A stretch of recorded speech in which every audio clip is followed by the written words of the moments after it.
Happy holiday guys! Welcome sa Pagkaing Pinoy. Gagawa tayo ngayon ng pang-Christmas na dessert at ito yung Cathedral Windows. Ito yung mga ingredients natin. 1 pack ng strawberry jelly or kahit ano na red jelly. Gagamit din tayo ng mango flavored jelly para sa yellow. Then yung ating lime flavored jelly, yun naman yung green. Kakailangan din natin ng half cup condensed milk, half cup pineapple juice, half cup whipped cream or half cup heavy cream, 3 tablespoons unflavored gelatin, 1/4 teaspoon salt, and 3 tablespoons sugar. Siyempre, gagamit din tayo ng water. So, as we go along, sasabihin ko na lang sa inyo kung gaano kadaming tubig na kailangan natin. So, umpisahan na natin yung paggawa natin ng Cathedral Windows. So, first step na gagawin natin, tutunawin natin itong ating 1 pack ng gelatin sa 1 cup boiled water. So, ito yung ating water. Ito yung gelatin natin. So, i-boost lang natin ng ganyan. So, ipa-follow lang natin yung procedure na nasa pack. So, tunawin natin. Then, dagdagan din natin siya ng 1/4 cup ng water. This is cold water, by the way. Okay. So, yun yung ating yellow gelatin or yellow jelly. So, gagamit tayo ng glass container at ibubuhos lang natin itong ating tinunaw na gelatin. So, palalamigin lang natin ng konti yan. Then, i-refrigerate natin siya for about 2 to 4 hours. Okay, so susunod naman, tutunawin natin itong ating red na jelly. So, maglalagay tayo ng 1 cup boiled water, hot water. Okay. Then, yung ating jelly.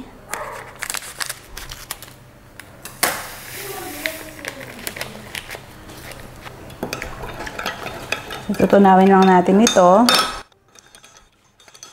So, same. Dagdagan natin ng 1/4 na cold water. So, ito yung container natin para sa jelly, sa red jelly. Lagay lang natin to.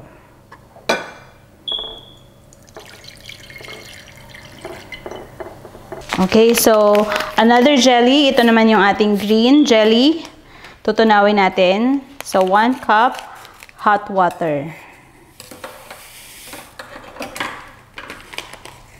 Okay.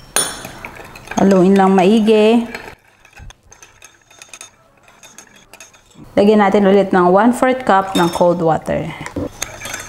So, ilagay lang natin ulit siya sa container.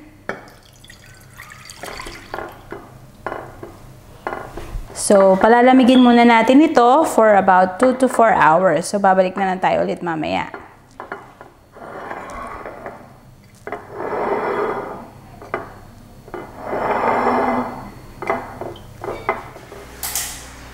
Ito na yung ating jelly. So na-refrigerate na natin siya for about 2 to 3 hours.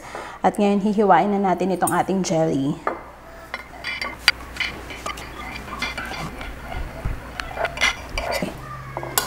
Okay, so ito na yung ating jelly. Napatigas na natin siya. So, tatanggalin lang natin yan dito sa ating mold.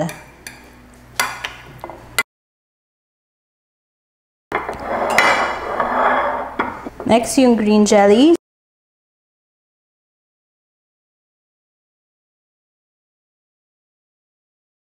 So, lastly, itong ating red.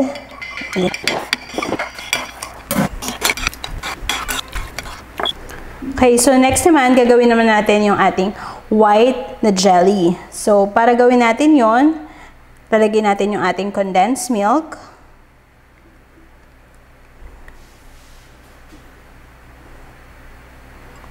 Okay. Then yung ating heavy whip. Yung ating heavy cream. And yung ating pineapple. So, haluin lang natin. Then, let's add sugar. and salt. Okay, so i-set aside lang natin to. Then kukunin na natin yung ating 1 cup ng hot water.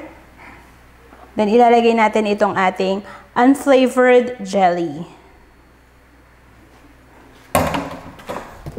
Then hahaluin natin ito. Okay, so ngayon naman, ibalik natin itong ating milk mixture at ilalagay na natin itong ating jelly, tinunaw na jelly. So, yeah. Then, haluin lang. Then, ito na yung ating pan. Ilalagay na natin yung ating mga jelly. So, ikakalat lang natin yung mga colored jelly. So, unahin natin itong ating green. Okay, yung ating yellow. Medyo haluin natin. So, lastly, lagyan na natin yung ating red.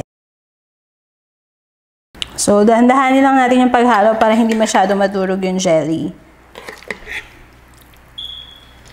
Okay, so ito na yung ating colored full jelly. Yung colored jelly. Lagyan na naman natin itong ating milk mixture na may unflavored jelly. So, yan. Yung white.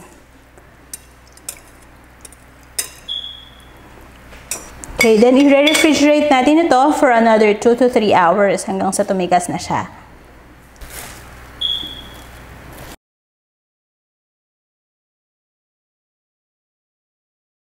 Okay, so babalikan na lang natin yung ating jelly after 2 to 3 hours.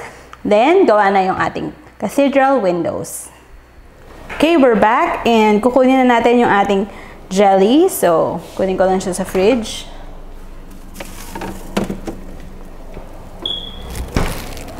Okay, ito na yung itsura niya. Wow. Ilalain muna natin siya ng ating knife.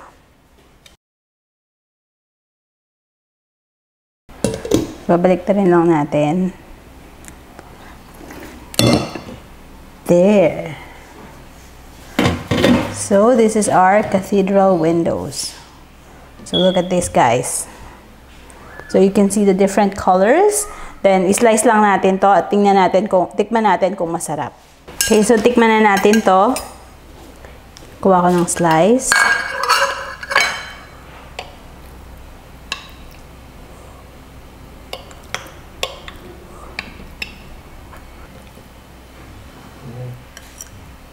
Okay, so ito na yung ating cathedral windows, guys.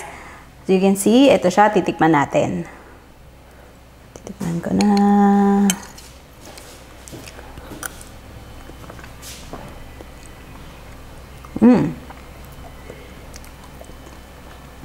I really like this.